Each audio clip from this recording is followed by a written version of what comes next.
Reagan, I came over to the hotel for the purpose of congratulating you on a very fine campaign, expressing to you our compliments for the outstanding organization that you had.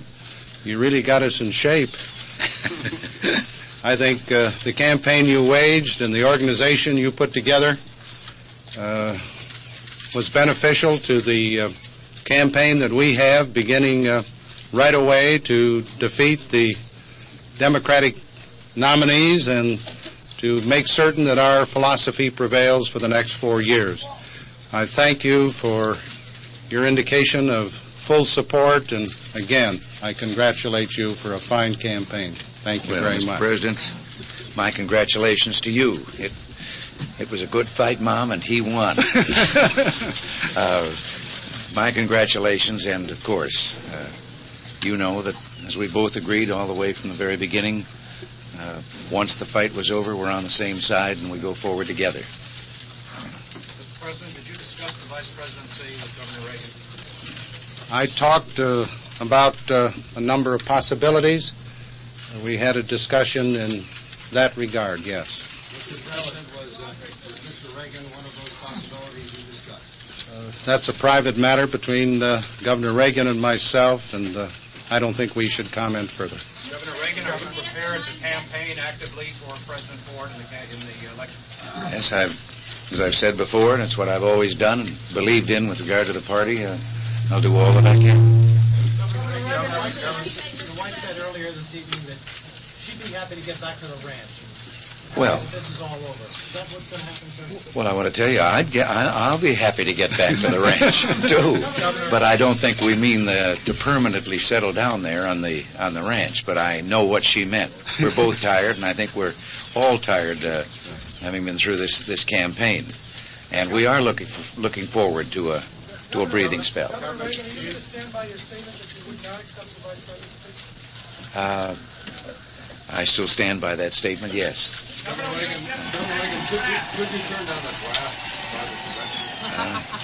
Well, now you're asking Barry one of those hypothetical questions. I'll answer that if and when it comes. Mr. President, why did you send Brent Becker out to California to negotiate the pardon with Mr. Nixon when he was under investigation for criminal tax fraud at the time? I think we're discussing matters that are of much more interest at this time, and I've answered it in the past. If you go back and look at the records, you'll find out. Mr. President, is there a place for Ronald Reagan in your administration?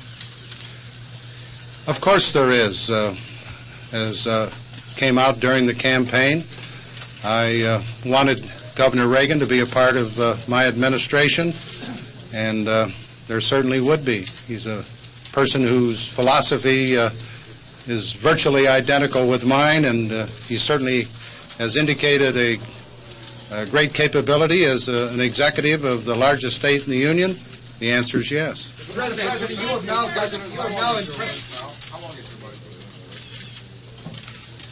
We'll make the announcement tomorrow. Mr. President, you now in principle have the votes of approximately 20% of the electorate. How do you propose to go about getting the votes of another 31%? That's very simple. Our philosophy, I think, is believed in by a majority of the American people today.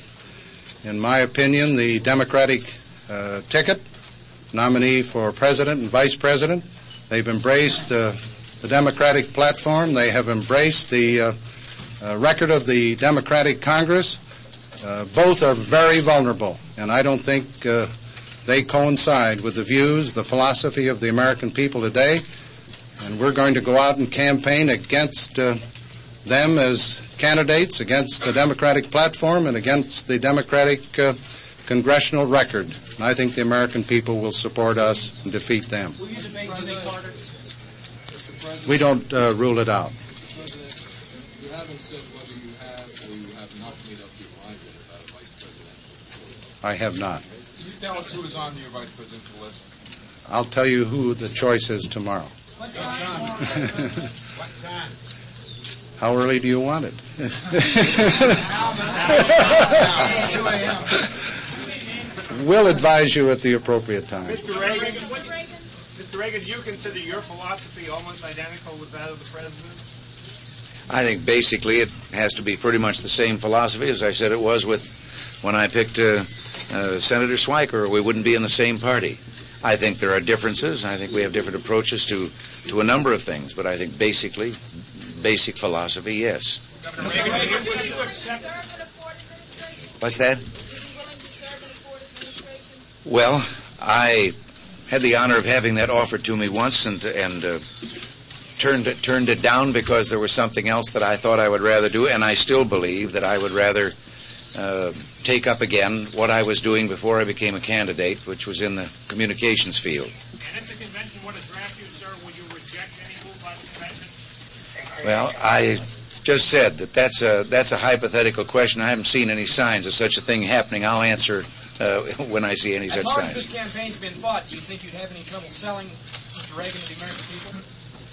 I mean, as bitterly as you see it contested. I don't think our fight's been a bitter one. It's been a very hotly contested campaign. I happen to think the campaign was beneficial.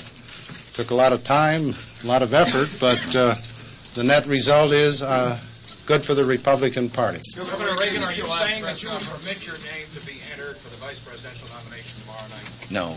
You will not permit it? No. What? President, could you reflect a little on the course of the campaign, and could you explain why you think it was so difficult for you, an incumbent president, to get the nomination of your own party? Governor Reagan is probably the most effective campaigner in the United States today.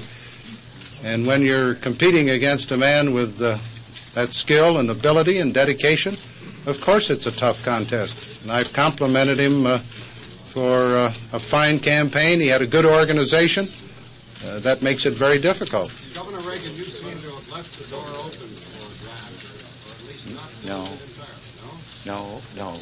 Are you going to instruct the states not to enter your name in nomination tomorrow evening? Well, I'm not going to be so presumptuous to go out there and suggest that maybe they're going to do it. That's what I meant by I haven't seen any signs of that. I'll treat with that at that time, but I'm not going to go running out and saying, don't you dare do something, and they might look at me very astounded and say we didn't have any intention of doing that. Will Governor Reagan be invited to address the convention tomorrow? Quite frankly, I haven't thought about it. What's your instinct about that? Well, I'll talk to the governor about it. Mr. President, do you still feel that Governor Reagan's comments about the Panama Canal in the campaign were irresponsible? I support the Republican platform, which was agreed to by his people and by my people. That's the way I'll answer it.